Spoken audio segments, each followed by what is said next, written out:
Hey y'all, it's Alicia and welcome back to Alicia's Crafty Hoplop. Good morning y'all, good morning. I am on to share with you basically 5 or 6 days of my cumulative projects from Misty's 15 minutes. So Susan's doing them every day, Alvia's been doing them, and I'm choosing to sort of show you what it looks like at the end of a week instead. I have been doing them and timing them just to see, because I'm a slow crafter, what I can get done. The first project's going to surprise you because this was done in one 15-minute segment, but that's because I had all the elements ready, and you're going to understand why I had them ready when you see the other things I created. So this was done in one 15-minute segment because I had the flower done already. I had fussy cut out the butterflies from Maggie Holmes already.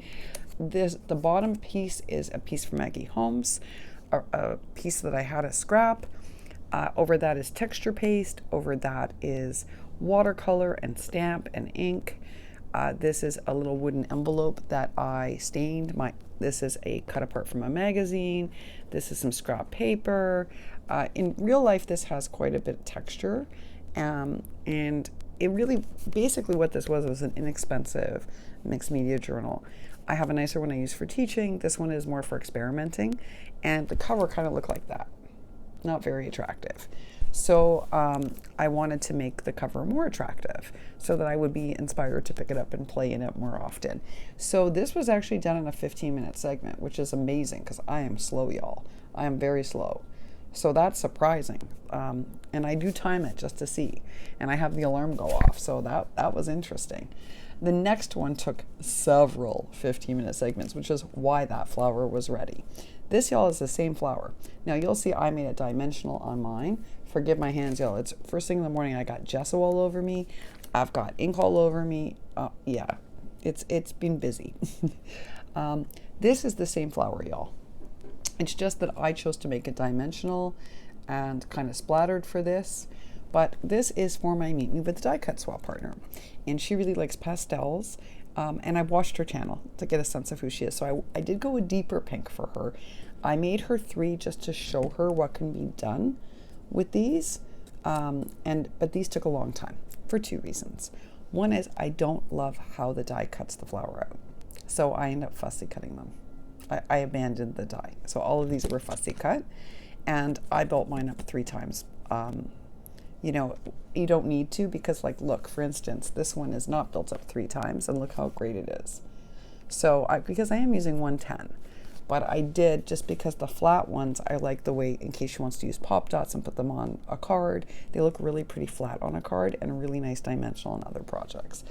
So this is what I call a flower kit. So I give her 3 examples, I guess, of what it can look like. And then in here, I stamped out 3 in black and 3 in the pink. So that's part of our Meet Me with the Die Cut Swap, so that those are her die cuts, except I fussy cut them. But these, y'all, took a long time because, you know, I had to cut them out, layer them up, stain them, ink them, shade them, dazzle them, the whole bit. So these took several segments, and that's why I had the flower ready for the book. So there is that. And then the last item that I completed was this, which is an ATC. Again, you won't be able to tell my camera, but this is actually a piece of tissue paper that I was gifted recently, and I cut it out and I did glass up its center. This amazing piece of ephemera came from Jelly Bean. Hi, Jelly Bean. And then I dazzled it up a little bit. I did some stamping. There is a tiny bit of texture on this, but not too much. And then it just says, "Be true to you." I thought about embossing this with the Ranger Distress embossing, but I was worried it'd be too much. So I chose to hold back and not do it. And then that's just the other side. And that, y'all, is basically 5 or 6 days of 15-minute segments. So now sometimes I did more than one 15-minute segment in a day. But it's amazing because I am such a slow maker and these take so long that I got all 3 of these things done in like 5 or 6 days. So that's pretty amazing. And I want to share that with you because I know that some of you are struggling to find your crafty mojo. You're struggling to sort of break the blank page. As there's a channel I watch, and that's what she has a series called Break the Blank Page, and I think it's a great series. And you know, doing these 15 minutes can do that for you because it's not a huge commitment. Just set the timer on your phone and start making and see what happens. Yesterday I was playing around with watercolor, and the next thing I knew, like hours went by. Hours and hours and hours. So it's amazing what starting something can unleash in you. I don't know what you're up to today. It's a heavy work day for me and a heavy cleaning and organizing day. We are officially back at work, y'all. Officially back at work. But I will be back on later with a mystery box for Monty and a special announcement. I hope whatever you're doing today, I hope it's something that gives you joy. You know, try this 15-minute challenge. You might be amazed at what you get done. And at the very least, it's likely to spark your creativity.